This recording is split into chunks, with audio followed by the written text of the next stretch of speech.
What is going on, everybody, and welcome back to the Kibo podcast. Glad you're here. Thanks for tuning in. Today is a very special episode because I'm here with Oskar Eichler, a.k.a. Styline.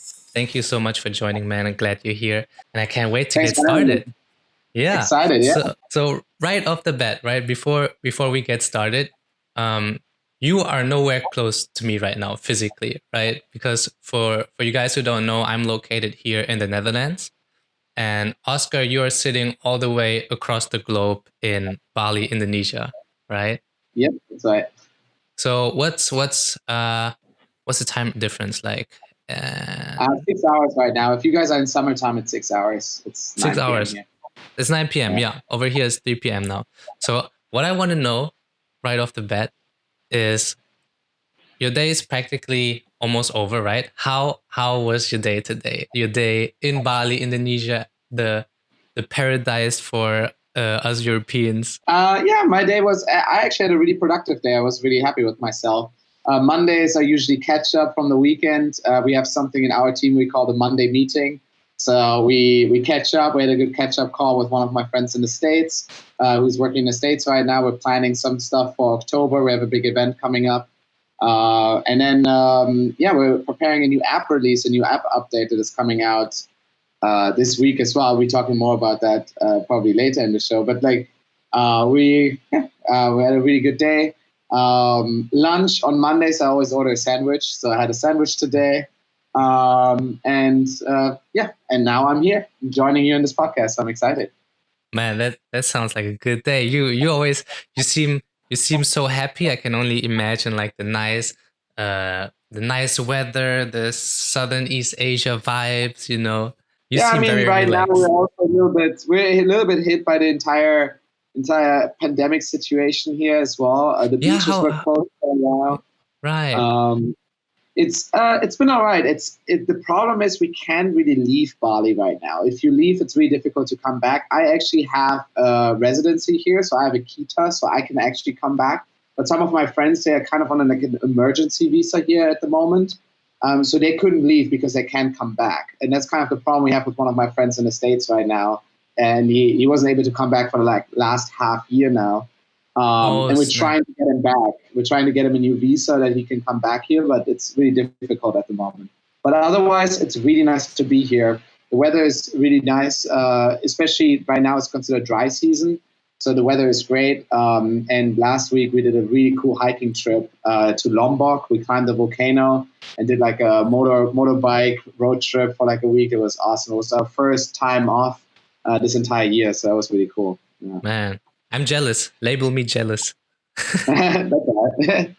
I would love to be in Europe right now as well. The weather is amazing. And I would love to see my family as well. So yeah, I mean, now it's getting cold again over here, though, to be fair. Like the last 2 days, it's been like, 14 degrees Celsius. It's a little chilly. It's like jacket weather again, No, but, to lay the foundation for this podcast, normally I would introduce my guests, but for you, you have more than one job description, so I think it's only fair to let you introduce yourself to the people, to let them know, who they're dealing with today.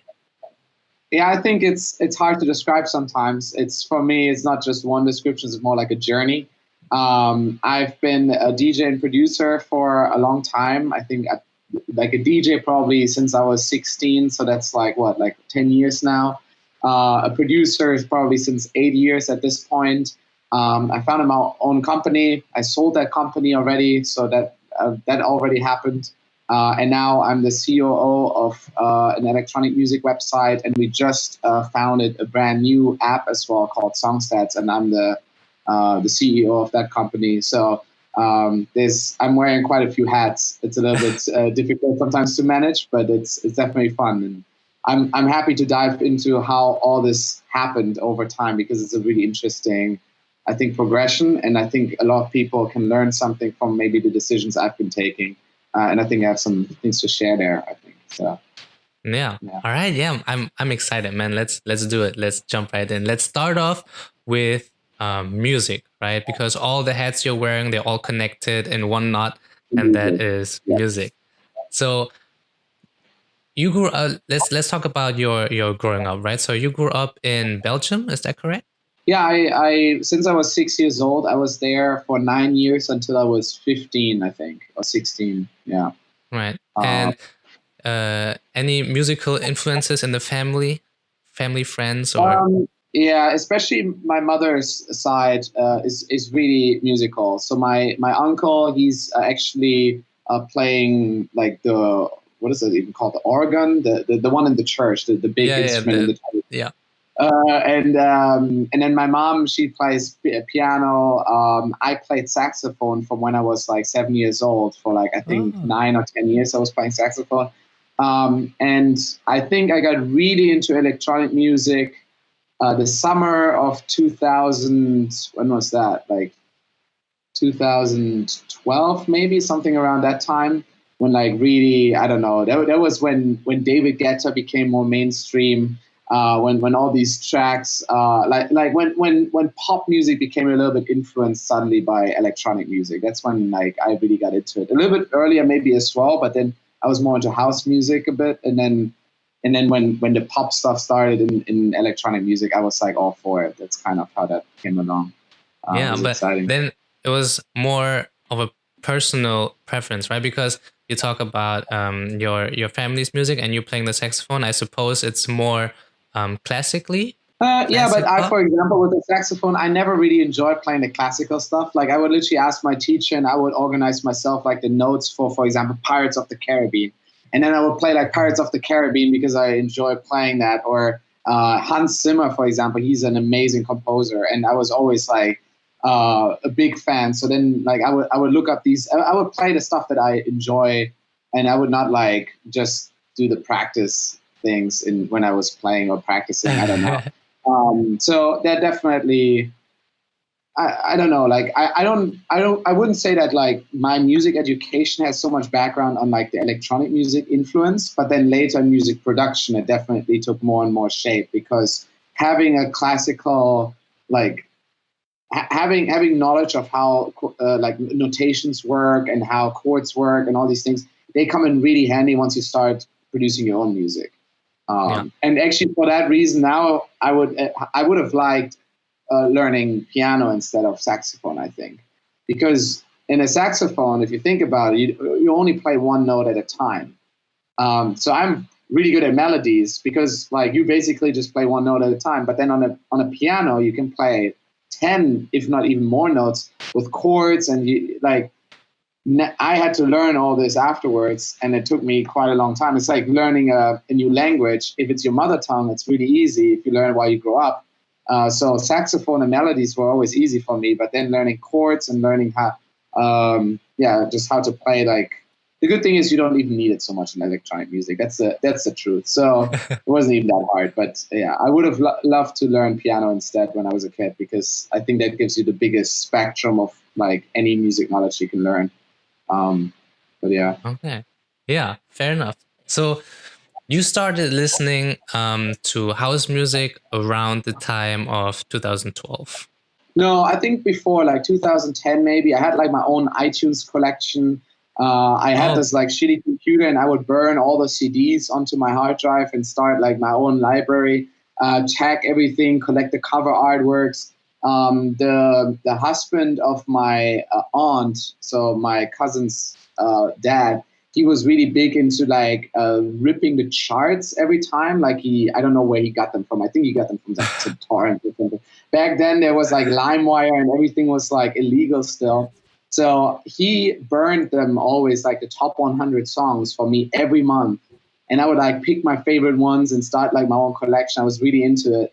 But that was more into like house. And then just like around 2011, 2012, it was way more into like the commercial scene and where like everyone got into suddenly this influence that big artists then suddenly had onto the electronic music scene, and everything EDM blew up, right, in a way, and suddenly these DJs that were just some like kids would tour internationally, and it would be this like massive hype around them. So that for me was really inspiring, and I think that's how I then decided I wanted to do something in that direction, or that was kind of like a dream, like, hey, I want to I want to make music in that way, and like be able to travel and do all these things. And I always saw it as like a privilege in a way. So Yeah. yeah. Do you remember when exactly you had this kind of this idea of, hey, you know what? I also kind of want to join this music scene and become a DJ and tour the world. Do you remember if that was like high school, if it was after high school? Yeah, it was pretty much so I would say, yeah, at the beginning of high school, when I moved from Belgium to Germany, I had a really tough time the first year when I moved back from Belgium, because in Belgium, what is happening is that I went to an international German school there. And every year we would literally, like, 20 kids would leave. You had 20 new kids joining, because most of the families there, their dads or their parents would work either as journalists or in the NATO, or be politicians themselves or something like this. So usually they would be like stationed in Belgium or around Brussels for like 2 or 3 years, and then they would leave again. So for us, it was always great. We always had like a super international like school, always new kids. You always had to find new friends and all these kind of things. But then I moved from there to Bavaria, to Munich, and I had a really tough time, because in this entire grade, and it was like over 100 students, I was the only one that came that year. And all those kids have been together in the same class since like kindergarten. And for me to like find friends there and kind of mold in, and I was kind of a nerd as well. I was really good at school just because I enjoyed school. It was not like I was really like learning that much at home, but I paid attention in class. So it was not like, I don't know. It was not so easy for me. But then during that time, I started essentially recording mixes at home with the music that I found, and I just did it for myself, and I did it on YouTube. So that's essentially how I started becoming a DJ. Was on YouTube. I would literally mix at home. Like, I didn't even have a controller. It was a software called Virtual DJ. Anyone could download it. It's free, and I would just drag all the songs that I have in there, and then prepare like a mix, like a 1 hour mix. And usually I would do it in almost like a vibe. So I would call it the sunset mix, or like the beach vibe mix, or I don't know, I would do like a dark techno mix or something like this. So it had like an atmosphere to it. So it was a themed mix in a way. And we would upload them to YouTube. It was me and 2 friends.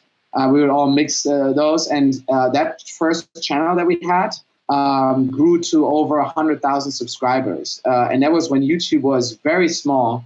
And we were one of the top 100 channels in Germany, actually, with that channel at that time. And that's kind of how, when I understood, like, wow, like my music and my music taste and the I don't know, just the how I prepare and how I mix definitely works in a coherent way. So that channel unfortunately got taken down after, and it got striked. So on YouTube, there's pretty harsh copyright laws, and YouTube itself, they don't strike down music, but the labels are. So if the labels, if you don't have a licensing agreement with labels, or pay them or something like this, then they can easily take down your entire video. And if they issue a takedown, you receive a strike. If you receive 3 strikes, your entire channel is being closed down. And that's what happened to our first channel. So we took that I took it as an encouragement. One of my friends didn't want to continue. He was like quite busy, but me and another friend, we continued doing it, and we grew our second channel to over 1 million subscribers within like 1.5 years. So it really blew up really quickly, and I was really excited about it. And I actually sold that channel. So that channel, at that time, I sold it for way too cheap if you think about it now, but I make quite a few thousand euros out of it. So I was really happy, because I never earned any money from any of this stuff on YouTube. There was no way of monetizing it, because all that music stuff would be immediately claimed by the labels. So the labels received the money for it. And the only risk that it was on us, that maybe we get like a letter from some lawyer at some point or whatever, and or this channel gets taken down again.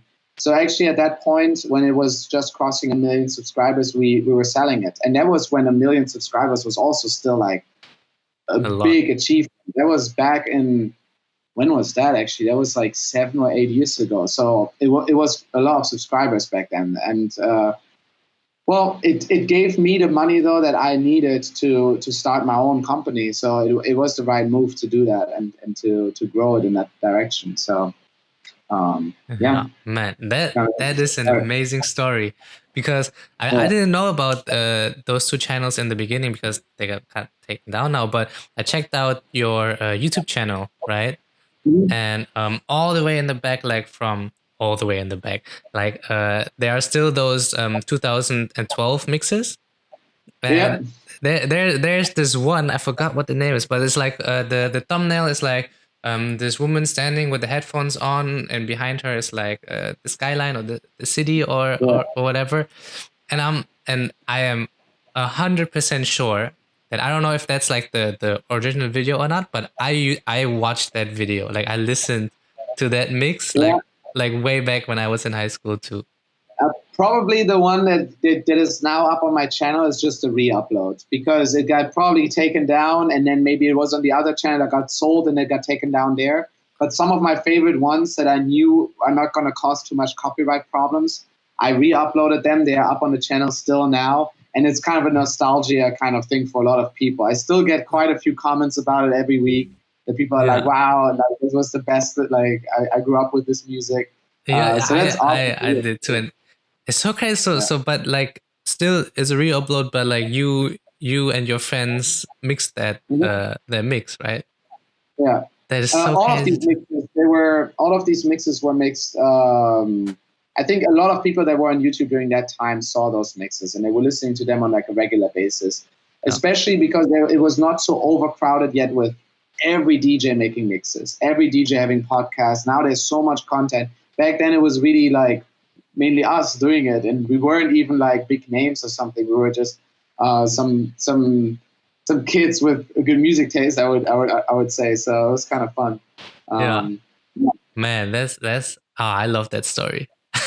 yeah. I love that story. So then, how did it go from that type of kind of mainstream house music? How did this evolve into powerhouse?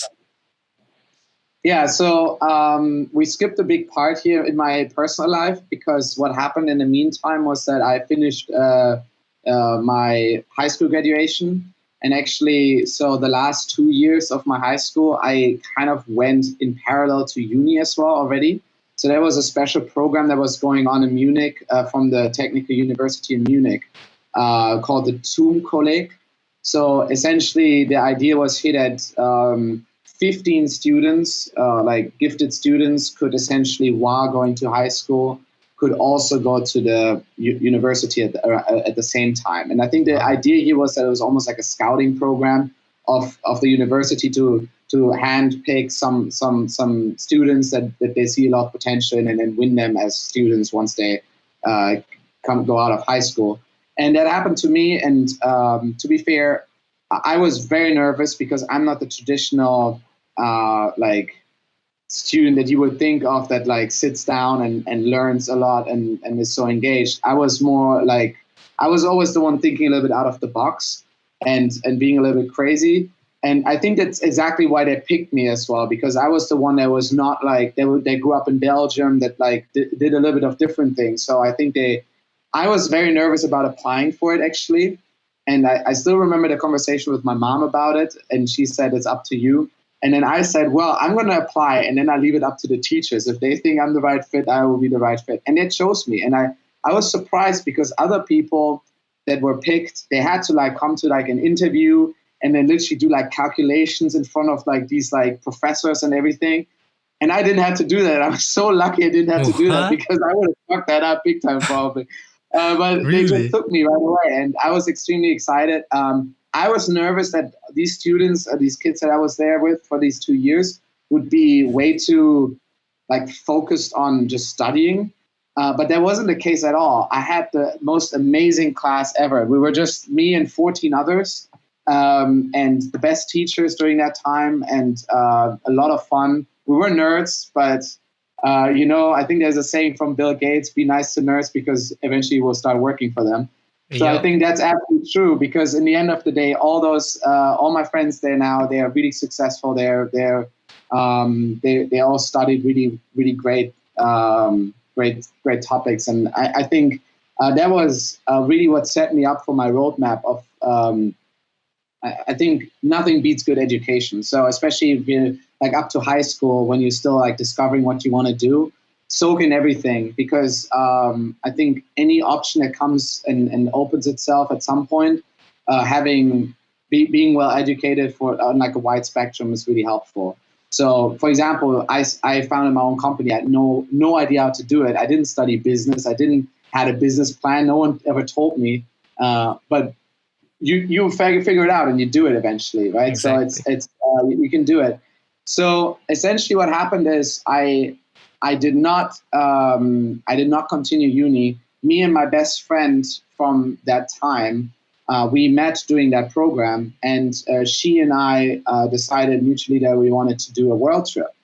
And we started working extremely hard for it, especially during that last summer. I was working 2 jobs. I was working in a bakery and I was working in like a beer garden. So I would get up at like 5 a.m, work in the bakery until like 4 p.m, and run to the beer garden and work from there from 4 until 11. And then 11, fall into bed, sleep, and then at 5 a.m. again. So to save money. And I would be on a full world trip with her for 11 months. We were in South America for, in the end, it was 7 months, and then Australia, and then Southeast Asia. So that was amazing.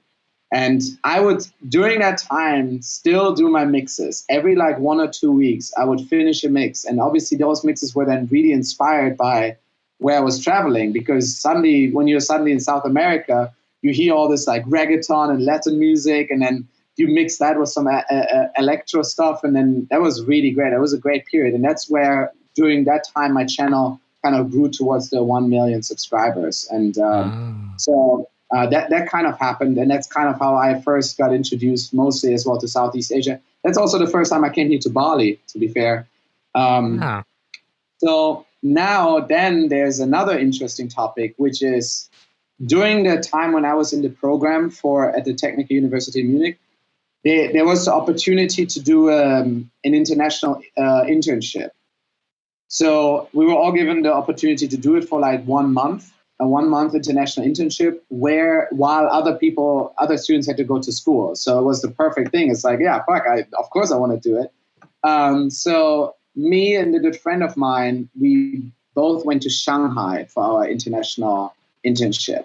And we did that because my old neighbor in Belgium, he was working at a chemistry company called BASF. And I did my internship there. My friend did his internship at his dad's company. His dad's company had like his dad didn't own the company, but like his dad was working there, and they're essentially working. It's like they make engine parts for like BMW or something, and they had a factory in Shanghai as well. So we both did a 1 month internship in Shanghai, and during that time, I first really got introduced to clubbing. I was 16, and we lived in an apartment together, just us two, just two 16-year-old kids in an apartment in Shanghai. It was pretty crazy. And there was no great like mobile, like smartphones back then. So it wasn't like you could like communicate so easily. So anyway, but as a 16-year-old, you can actually enter the clubs there. So we went into this amazing club called Mint in Shanghai. It has like a shark tank on the side, and I got so inspired by all this. And what I did was I met this guy there who was like the head DJ, and I talked with him just briefly. And then afterwards, when I was back in Germany, I reached out to him and asked him if I can do something for him, if I can maybe work on his website for him, or if I can maybe host his podcast, because I had a really good system figured out of how to host DJ podcasts, because I did it for myself. So I started reaching out to a bunch of different DJs that I really liked. And the funny thing is, I worked afterwards with a lot of them still in the future. But for him in Shanghai, and also there's some DJs from Italy called DJs from Mars, and a few other people that I really like, that afterwards really became more and more popular. I ran their like kind of website, and I ran their podcast. And I maintained all this during my travel when I was traveling on the world trip. So I would like try to get into an internet cafe once a week or something, and then upload the new episodes, and then and then maintain their website, make sure everything is up to date. And so when I came back to Munich after the world trip was over, I immatriculated for media IT actually, because that's really what I wanted to do. I really enjoy like anything that has to do with social media, but also with IT, like, and basically what I'm doing now as well, which is kind of funny. It kind of comes full circle. So I reached out to the guy in Shanghai and I told him that I would start studying this now, but that I would like him to pay for my work now a little bit. Because up until this point, for like 3 years, I've been doing it entirely for free. I never asked for a cent. I was just doing it because I thought the connection was great, the experience was great. And that was the first time this guy really looked into who I am, because he was like, wait a second, this kid has been running my stuff for like 3 years. And now like he's actually studying, like, and so he looked into what I was doing. And then he saw that I had this YouTube channel with over or close to 1 million subscribers, and that I was a DJ as well. So he was like, why don't you come here to Shanghai and start working for me and become a resident DJ at this club here, right?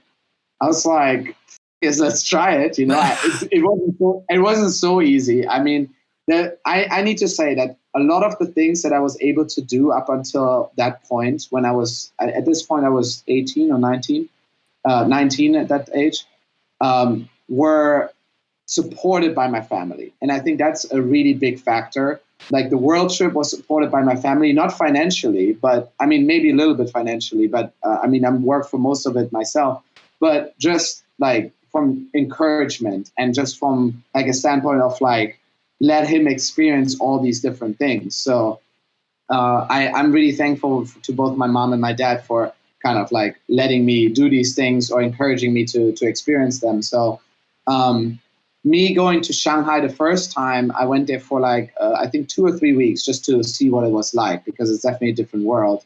So I went there, but the good thing is it felt easier to do it because I didn't have that close connection to my friends anymore. Because my friends at that time were already back in uni for like, or starting university for like a year. So at that point I was like, okay, cool, let's just go to China and see what happens. Went to China, I had an awesome roommate there. And basically, that was the first time I really learned how to DJ on equipment, on like the big CDJs. Up until this point, I was mixing still everything just on a laptop, like never even had a controller, which is crazy. So it was just like a mouse, like moving over and like just preparing it well and then just making a good transition. No effects, no nothing. And then suddenly you're there and you're expected now to perform in front of like in this amazing club. It was actually this club that I was talking about, with this like Shark Tank. It's the best club in China, in Shanghai at that point in time. And I was so nervous. And the music style also there was a little bit different because Mint, that's the venue's name in Shanghai, is quite the high class club. It's on like the 25th floor of a building, like overlooking the entire skyline of the city and stuff. So it has a variety of different clients there. It has rich Chinese, it has party Chinese, like people that just want to rave. Then it has all these tourists that are coming there. But then it also has all these business people that are just in Shanghai for like a business trip and just want to like, and have like a business deal to celebrate or something like that, right? So you have to find, and also it's not like a super young crowd. It's usually like a more high class, richer crowd. We had everyone there. I played, and in that club there was Paris Hilton, there was David Beckham, there was Justin Bieber. Everyone was in that club whenever they came visit China. So that's insane. It was really crazy. I had Shaq O'Neal come to me and like give me a fist bump. No way. Crazy. Yeah, it was really wild. No way. Like I literally got placed in the best club in China at that time. And that was all due to me, essentially, just without even knowing that that guy was actually the music director of this club. Just essentially like putting in like 3 years worth of free work for him, just because I felt like maybe at some point I'm going to get something in return. And to be fair, all this work that I've done for a variety of different people, in the end, somehow paid back. And in the end, I somehow worked with them, or they did me a favor or something like this. So I can only encourage that as well, to go out there and don't always expect something back right away. Sometimes just do it to help someone. And eventually they will be grateful, and there will be a connection that you do for life. So But yeah, that was a great time. And to be fair, my music style there changed a lot because suddenly I had to play this like cooler house music that is kind of in between. There's commercial but not commercial, has a cool beat but can't be like too underground. So that's how I came up with Powerhouse, because now what I would do is in the daytime I would manage this guy's studio, and I would like manage like essentially like his music group, his label, and do all this. And then in the nighttime, not every day, but like that club was open from Wednesday to Saturday, and maybe like 3 times a week I would DJ at that club. And so I would also have time to start producing my own music and really learn. So that's how I really then got into Powerhouse and making kind of my own sound, and trying to come up with this hybrid between commercial and underground that's kind of driving and catchy, but still like cool and not too like cheesy in a way as well. That's kind of, I guess, a description of Powerhouse in the best way. So yeah, that's how that sound came along. That was a long answer. Sorry. Oh my God. No, but I had no clue. I mean I knew that you were a resident DJ over in Shanghai, but like I knew it was like a good club, but I had no idea that it was like this crazy. You know, that's Yeah. insane. And also the 11-month world trip that you financed by yourself. You must have did you plan, because I can imagine how long did you work for? How long did you save up for this world trip? Well, so in the end, we had a budget of 11,000 euros. That was my budget. And that it was for 11 months of travel. And that was for the flights, that was for food, that was for equipment, that was for everything. So that was my hard budget for everything. The flights cost us, I think it was around 3,500 or 4,000. So then you can kind of see how much like is left then. And that's like, there's no accommodation. So staying in a hostel, we were living extremely cheap. We had nothing. I didn't even bring a phone. I had a camera with a battery. That was it. No phone, no laptop, no nothing. So we were just backpacking. And yeah, the 11,000, I think I had like 4,000 or something saved up from like what my parents had as I don't know, like until I was like 17 or whatever, like for my grandma, what she would give me for Christmas. Or the and birthday money and exactly, the birthday money and stuff. But then the rest, I would work I worked really hard to make up this other money, and like over the course obviously of 2 years, but especially in that last summer period, I would like bust my ass off to earn it essentially. And it paid out. It worked well. And I came back. I was completely broke. Exactly. Because like a lot of people, they have like a lot of financial worries, right? Let's say they and that's the crazy thing, that you say you were working 3 years for free for all those people, right? Like how did you justify it for yourself to just like ask no money in return? It wasn't so much work. I would essentially just like I got in touch with them, and I was like, hey, I know how to do this, I want to like, and they were like, sure, you can do it. It's some like additional thing that I would set up for them, and then I would just like maintain it over time. I wouldn't even ask so much, and then for me it was like natural, just like, and I was just proud to be working for them, almost like, imagine that you're like a fanboy of, let's say you're biggest fan of, let's say, Ed Sheeran, but he's untouchable, of course. So maybe you work your way there, and someone that Ed Sheeran collaborated with, and then you find someone that he collaborated with, and you're like, oh man, like this is so cool. And then you reach out to him and you start working with him, but just for free, just like, hey, I know how to do this, maybe like help him in the studio, or if you know how to set up like some recordings or something, do that, or whatever it is, you like, just do it, because you will make your way slowly into the industry and to what you want to achieve in your life, and that's kind of what happened. I didn't like really overthink it, to be honest. I just felt like I should do it. I mean, to be fair, this entire period of YouTube, I worked just as a hobby. I never made a cent of any of it. I never made a cent out of YouTube until I was in China and I sold the channel eventually. But up until this point, I never I never even imagined making any of that money that you make nowadays on YouTube. Nowadays, being a YouTuber or an influencer is a full-time job. Back then, it was more like, it's a cool platform that I can just put out my music and it was awesome. I make some followers. So in the end, that was like what encouraged me. It wasn't really the money. And I always felt like, to be fair, the internet now is like the gold mine, and you can like dig deep and try to like cash out. Back then it was more of a tool, you know, and like, I don't know, the money was made in a bakery, obviously, or like in a beer garden, but not online. Online was more like, I don't know, hanging out, having fun. And I always like to be online. I would spend a lot of time in front of a computer, but always being productive. I think that is the very big difference between me being in front of a computer and a lot of other people being in front of a computer, including my brother.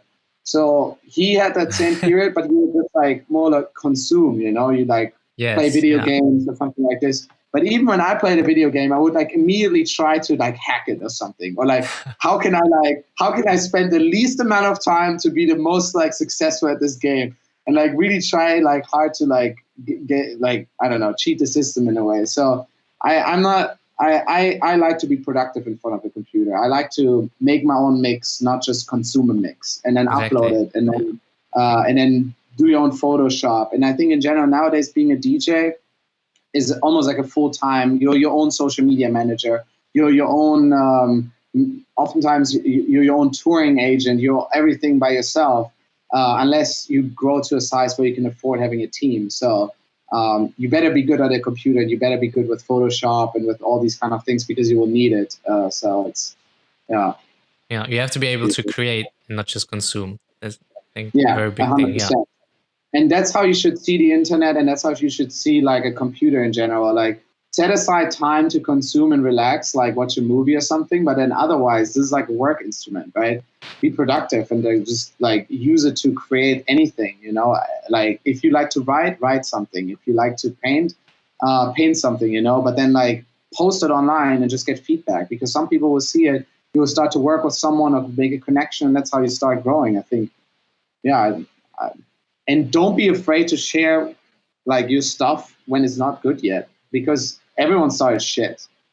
That's how exactly. Yes. It's only when you start like putting in the hours. When I listen now to the mixes that I did in like 2011 and 2010, they were so bad, but it doesn't matter because like that was just the music taste that I had at that time, and I didn't know better, right? And it's like it doesn't matter because now I'm here, right? So. And no one was back in that. So exactly, yeah. Nobody cares anymore about how you started. Yeah, agreed. That is really great advice. But if you, let's say at that time period in your life, if the guy from Shanghai wouldn't have reached out to you to tell you to come over and be a DJ in his club, no, I reached out to him to be a DJ at their club. No, that not he.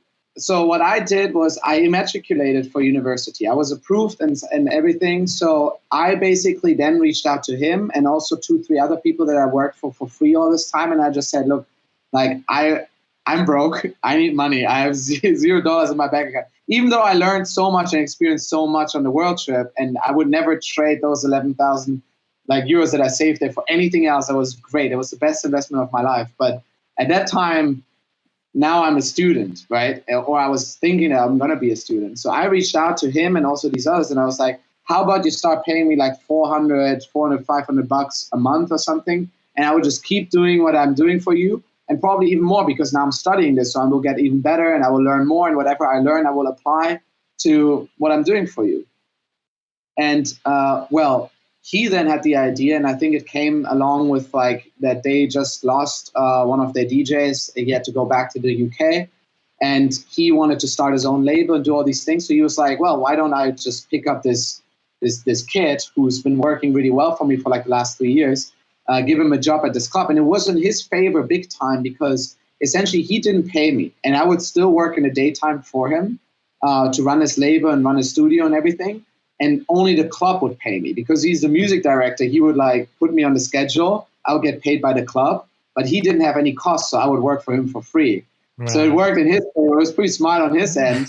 And it was cool for me as well because I had this opportunity and I would make decent money. It wasn't great. I mean, essentially, I just got paid for the sets that I was playing. But for my age and then living in Shanghai for free, essentially, at this apartment, yeah, I could definitely save money and live and be really happy. And that was a great opportunity. And I'm really thankful for that happened.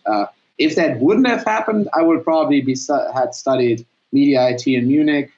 And now I don't know, work at some company, or maybe I would have still done my own company and built that up over time, or I don't know, but hard to Yeah. tell now. Yeah, I mean, you never Yeah, know. But yeah.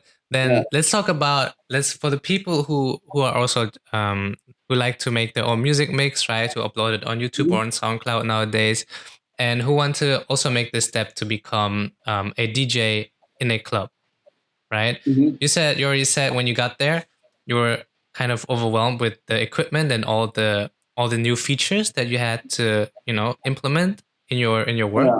How did you comprehend all of that? How did you go about that? Well, I mean, for me, it was a little bit different. So the good thing is in the DJ apartment that we had there, we had a full set of gear. And that was the first time I really had time with a full set of gear because I never, when I was traveling, like I would DJ a little bit while I was traveling, but only like if a club had like a little controller or something, I would play there. Right. Then when I arrived there, I would literally stand there, practice for like 5-6 hours every day to get more confident with what is in front of me. Because essentially this is just like it's just a tool.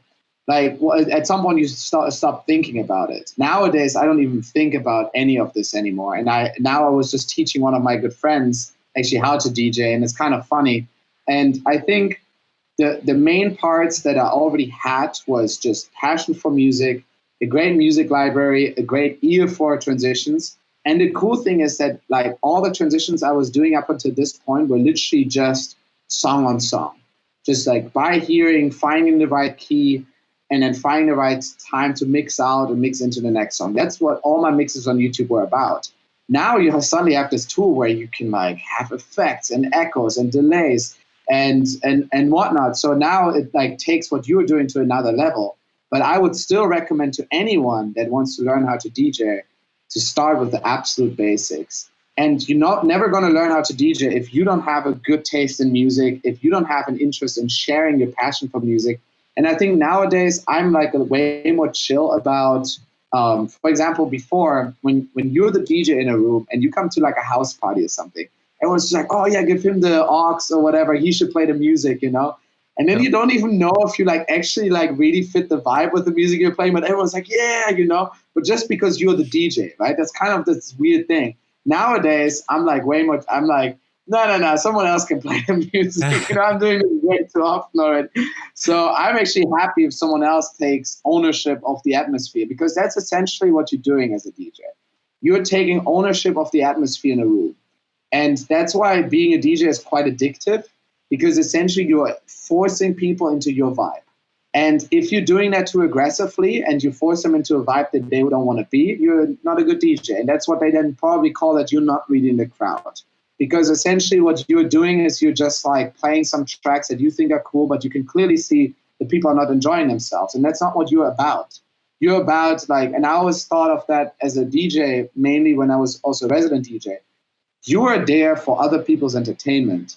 You're not there to like educate them. I mean, you can educate them a little bit and like play tracks that they don't know, but you should always kind of find the right sweet spot again between cool and not too cheesy, but also something that they can sing along to or whatever. So the party is there, but the party's on like a cool level, you know. That's always what I try to do with Powerhouse as well. So yeah, I don't know. And then nowadays it's actually much easier because there's so many controllers out there that they are for free. You can go to music stores and play around with the equipment there. I think if you really are interested in it, nothing can stop you. I think there's nothing, or nothing should stop you. If you make it up in your mind that something is in the way, that's just your own mind. Like go out there, do it. It's easy. Yeah. Seriously, just put in some hours and you will learn it in no time. So if you're interested in it, just do it. I think that's what a lot of things. I think it's just like that first hurdle is like, you know, but then once you start and once you're in it, it's easy. So Yeah. Especially and now then with it's the super internet. fun. Yeah, Yeah. and then it's super fun, and you learn everything nowadays, you know. And then also, honestly, now I never finished my studies at uni, right?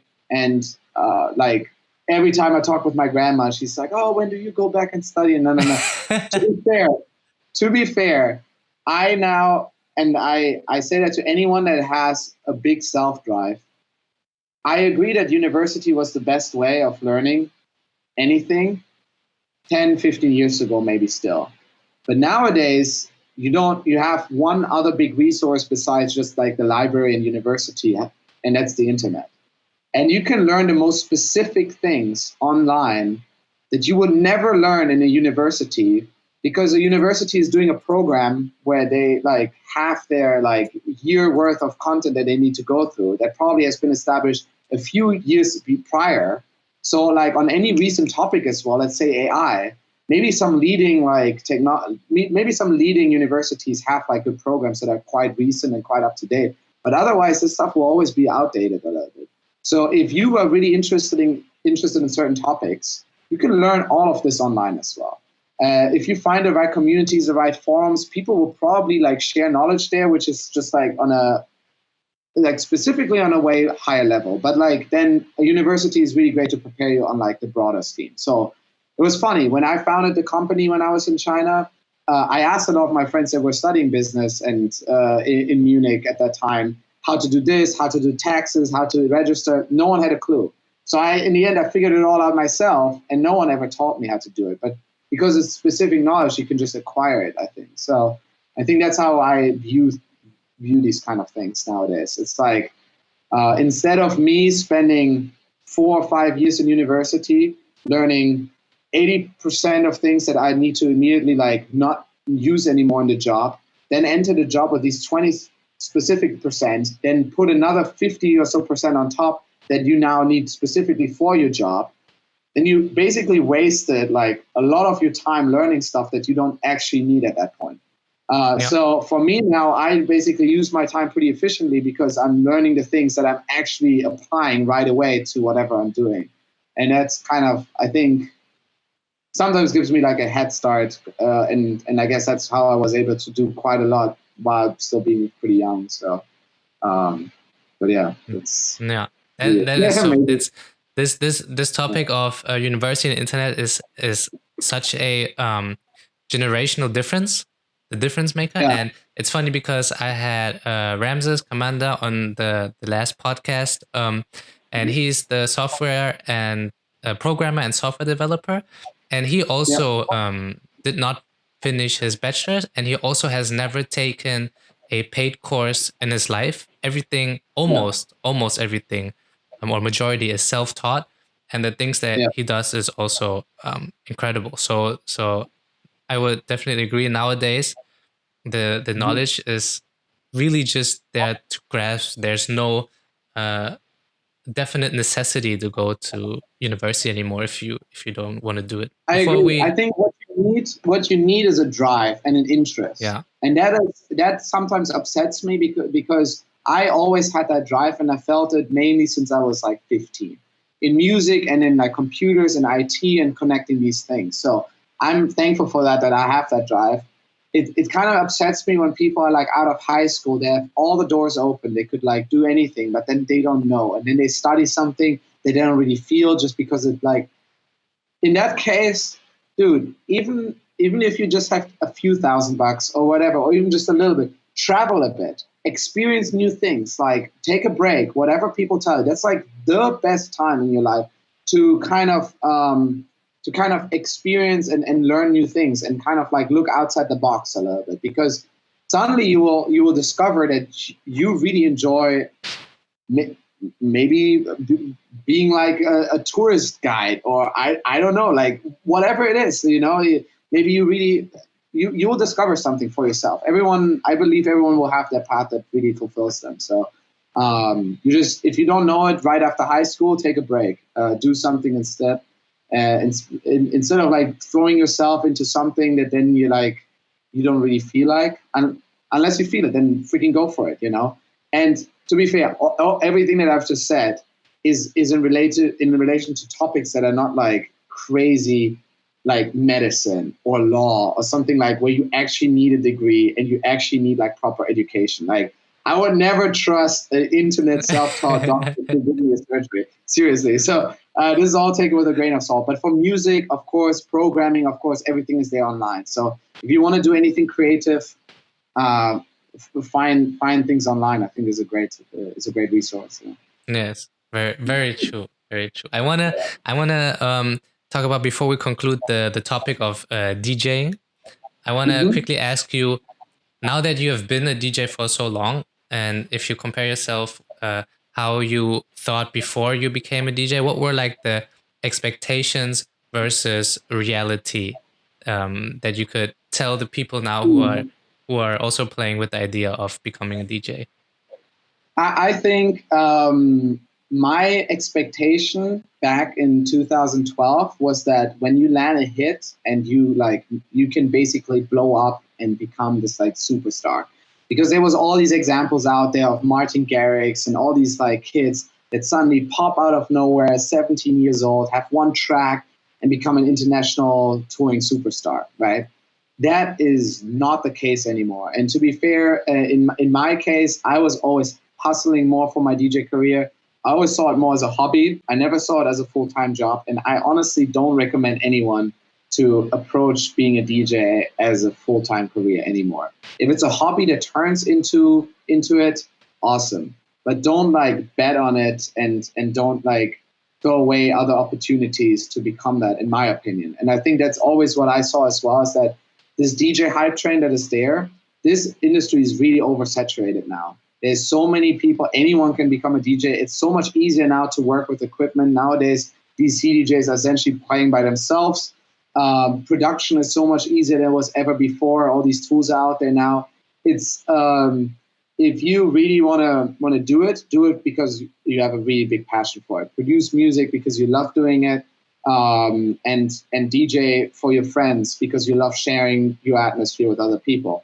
Because then it can happen, and then someone will discover you, or you hang out with a friend. He might want to just manage you a little bit on the side. That's usually like the best thing that can happen. And then you start suddenly like your own thing, promote your own nights, grow, collaborate with some other artists, and you build it up. I think that's the way to do it. If you try now to throw your money into like some Instagram promo and ads to like try to make yourself look cool or like be this like fake, I don't know, that like never worked in my opinion, and it's not what for me DJing is about. And yeah, I mean, since I was in China, I was touring quite a lot. I was playing in South America again, came back there to DJ. I played a lot of times at ADE in Amsterdam, in Miami Music Week. I was there like 4 or 5 years in a row. Played a lot across in Ibiza, but it's always still been more of a hobby for me, and going there and being excited and just I always think that DJing is actually the reward. It's not the work. For me, being up on the stage at that point, that's the reward, because everything that you've done to get there, that's the work. To talk with the promoters, to do the production, to promote the productions, to release it, to like, then push hard, get it out there, and anything you do before that, that's the work for me. But then being up on that stage and then being able to play your music to some people and making them dance and have a good time, that for me is the reward. So as long as that's the case for you, I think you'll be a great DJ, because yeah. Right. Some DJs you see nowadays that they see their DJing as a work, and they're up on that stage just to make some money, and you can see that they lost their vibe a little bit, and that's happened a lot with the more commercial DJs that just like now tour, arrive, play their thing, go down. For me, that's not really what it's about. I always, even when I toured a lot, I'm not really doing it right now, but when I toured a lot, I was always really thankful, and I felt it was a privilege to be able to, for someone to pay that I can travel and experience their city or their country and come there and perform my music. I think that's like, I never thought that was going to happen, and it just happened because I think I always bring a good vibe. I think that's kind of what it comes down to. So, yeah. Yeah, no, that's amazing. Amazing advice. I think, man, this is really going to help a lot of people, I think, and open their eyes and give them new perspective on what it means. Mm. But I want to ask you this. So you always saw DJ DJing as a hobby, not a full-time job. What did you feel like your full-time job was then? Nothing. I did Nothing. everything I do because I enjoy doing it. Look, I mean, oh, sorry, shaking the thing. I don't know. Some things, some repetitive work that I do, I see as work sometimes. Sometimes, if it gets really frustrating in the studio and you get stuck on some beat, or someone wants you to do something that you don't really feel like doing, like that's another thing. Like, let's say you produce some track and then you really like it, and then you send it to some labels, and then the labels say, "Yeah, but change this or add a vocal," and then you're there and you don't really feel it, you know. And then that's when like but I think that's still not really work. I mean, that's more like frustration. But yeah, I mean, I work and I work like day and night, and like I get up and I'm on my laptop, and I would consider it work, but it doesn't feel to me like because it's always what I enjoy doing. So I design my own day. I think that's kind of what it comes down to. If you design your own day, then you decide what is the most interesting or inspiring to you. So usually everything that I choose to work on is because I feel creative about it and I feel inspired by it. If I now go in the studio with a cool vocal idea or something like this, then I record it. Oftentimes I record my own vocals on my songs and then try to throw a beat on it. And then I'm here now. I have a new tech house project actually with my good friend Alex. We live together. That project is called Don't Blink. And we've been putting out some tech house for like the last 1.5 years now. And it's so much fun to be in a studio together because you make beats together and there's not just your creativity, but also someone else's. And even if you feel like stuck right now a little bit, then he can come up with something, you know, and then you're like, oh, this is sick. And then you suddenly like build each other up, you know? So I think, oh no, now you need to beep it. I did it. It's fine. I'm beeping. No problem. See, I told you those things just slip out. This part. Guys, who was the beep, kids? That was the beep. Yeah. Well, yeah, there we go. No, let's go. This is how you know this is authentic, man. This is just true say. No, but so you're like the embodiment of what exactly is this saying? It's like find something that you love, or do something that you love, and you never feel like you have to work for the rest of your life, something like that. I would say that. But to be fair, I think all my friends here are in the same mindset. Everyone here in Bali that is out here to live their life the way that they want. We have a creative. Like basically, at this point we're renting 3 villas here back to back. It's like our little compound. It's of the compound of creative people. That's we're all amazing. doing what we love to do. And yeah, that was always my idea with being here in Bali, and it kind of came together, which is exciting.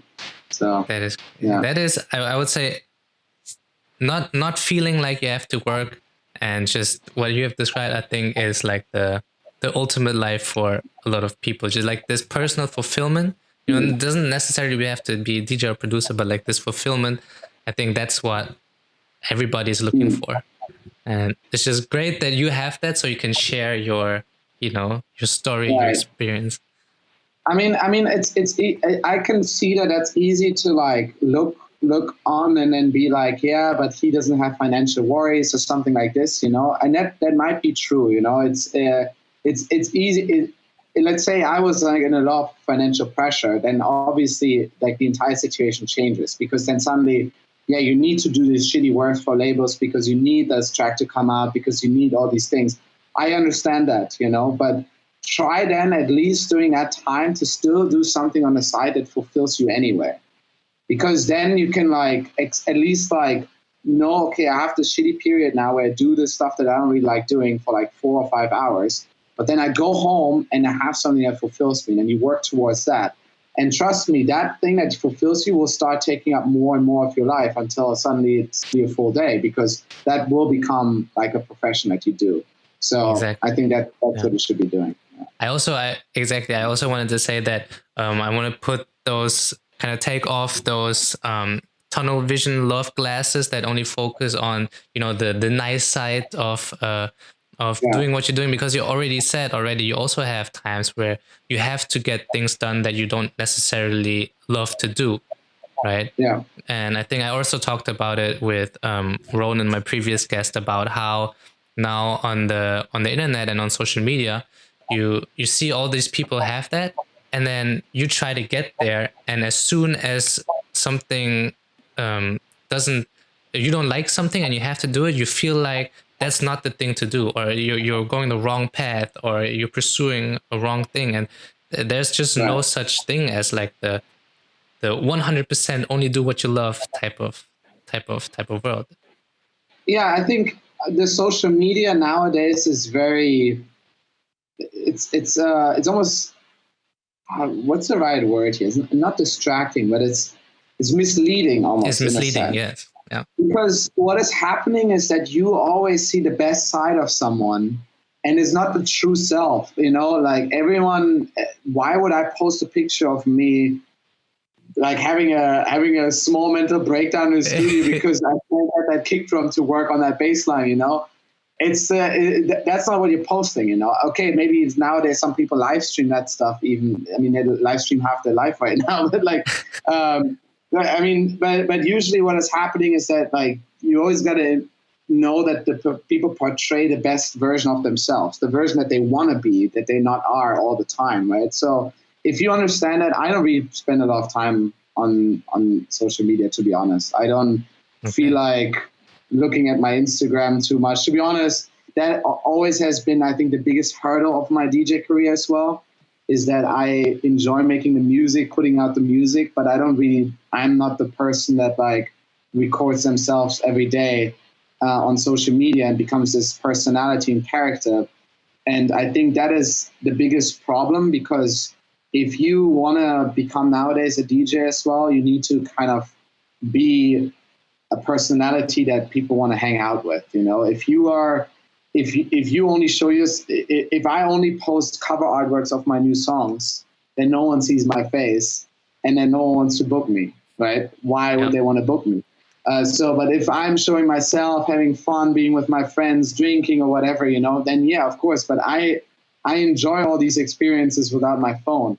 I want to enjoy them and experience them like in my life. Why would I be there and record everything? That's not really what I want to do. So that was always a problem. And I think that's also what made my DJ career never like fully take off or take it to really the next level if I would have really focused on that. But I was always more of the guy who then, rather than the background, work on the things that I enjoy doing. And which puts us back to, like, I could have probably forced me to do it and really like try harder with the social media, but it's not really what I enjoy doing, so I kind of cut it out of my life, and I'm still doing fine without it. So yeah, exactly. It's like you don't need it to be happy or to do what you want to do.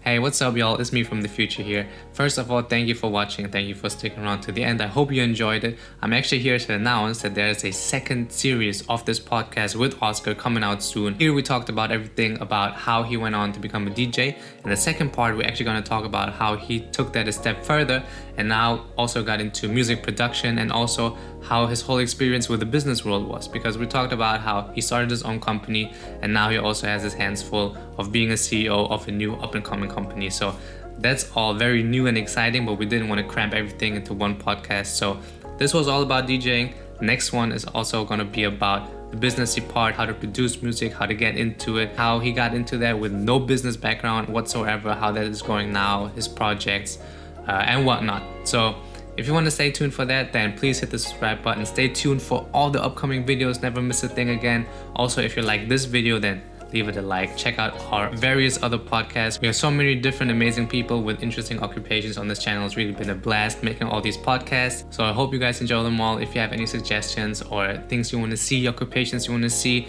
leave them down in the comment section below. Until the next one, either me or Ronan will greet you with a new guest, and I'm so excited for that. So cheers.